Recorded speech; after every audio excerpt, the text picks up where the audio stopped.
ఆంధ్రప్రదేశ్ చరిత్రలో మహోన్నత ఘట్టం ఆవిష్కృతమైంది. ఏపీ ప్రజల 5 ఏళ్ల నిరీక్షణకు తెరపడింది. వైసీపీ చీకటి పాలనలో మగ్గిపోతున్న రాష్ట్రంలో చంద్రోదయాన్ని నింపేందుకు ప్రజాబలంతో తిరిగి అధికారాన్ని చేజిక్కించుకున్న మేరునగ ధీరుడు చంద్రబాబు నవ్యాంధ్ర ముఖ్యమంత్రిగా మళ్లీ బాధ్యతలు స్వీకరించారు.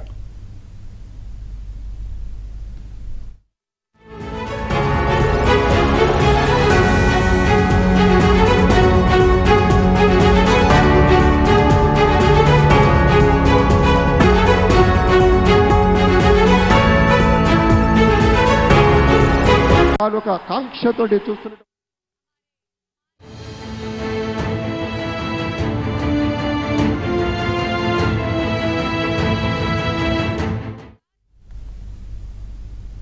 తన రూపశిల్పి రాకతో అమరావతి తిరిగి మురిసిపోయింది. ఆ దార్శనికుడు పాలనా పగ్గాలు స్వీకరించడంతో 3 ప్రాంతాలు పులకరించిపోయాయి. రాష్ట్రానికి తిరిగి పునర్వైభవం తథ్యమంటూ ప్రజలు పండుగ చేసుకుంటున్నారు. ఆయన తన 45 ఏళ్ల సుదీర్ఘ రాజకీయ ప్రస్థానం ఏపీని నెంబర్ 1 గా నిలబెట్టడం ఖాయమంటూ సంబరాలు జరుపుకుంటున్నారు. ఉమ్మడి ఆంధ్రప్రదేశ్లో 2 సార్లు, విభజన ఆంధ్రప్రదేశ్లో 1 సారి సీఎంగా పనిచేసిన చంద్రబాబు 4వ సీఎంగా ఇవాళ ప్రమాణం చేయడంతో ప్రజలు రాష్ట్రమంతా పండుగ వాతావరణం కనిపించింది.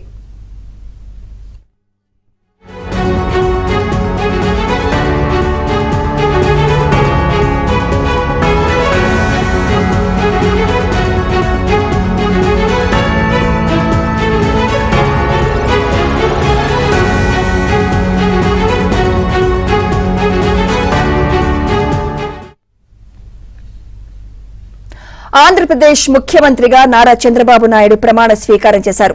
రాష్ట్ర గవర్నర్ అబ్దుల్ నజీర్ చంద్రబాబుతో ప్రమాణం చేయించారు. విజయవాడలోని కేసరపల్లి సమీపంలో ఏర్పాటు చేసిన కార్యక్రమంలో భారీ జనసందోహం మధ్య చంద్రబాబు సీఎంగా ప్రమాణ స్వీకారం చేశారు. నారా చంద్రబాబు నాయుడు అని నేను అనగానే ఆయన కుటుంబ సభ్యులంతా ఎమోషనల్ అయ్యారు. అదే సమయంలో సభకు హాజరైన వారంతా జై చంద్రబాబు అంటూ నినాదాలు చేశారు. చంద్రబాబు ప్రమాణ స్వీకారం చేయడంతో టీడీపీ శ్రేణులంతా ఆనందం వ్యక్తం చేశారు.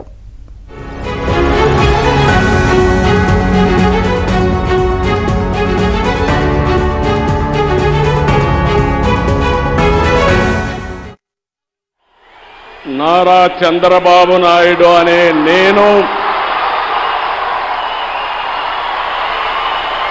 శాసనం ద్వారా నిర్మితమైన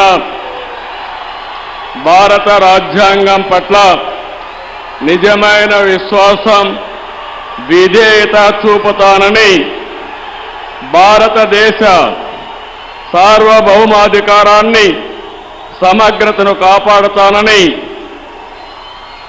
ఆంధ్రప్రదేశ్ రాష్ట్ర ముఖ్యమంత్రిగా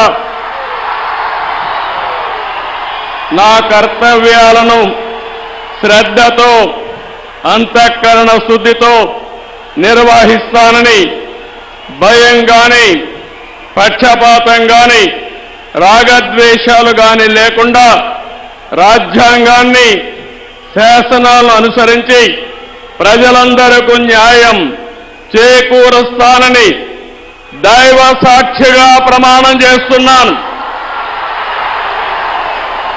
నేను నారా చంద్రబాబు నాయుడు అనే నేను ఆంధ్రప్రదేశ్ రాష్ట్ర ముఖ్యమంత్రిగా నా పరిశీలనకు వచ్చిన లేదా నాకు తెలియవచ్చిన ఏ విషయాన్ని నా కర్తవ్యాలను సక్రమంగా నిర్వహించేందుకు అవసరమైన మేరకు తప్ప ప్రత్యక్షంగా గాని పరోక్షంగా గాని ఏ వ్యక్తికి లేదా వ్యక్తులకు తెలియపరచునని లేదా వెల్లడించని దైవ సాక్షిగా ప్రమాణం చేస్తున్నాను.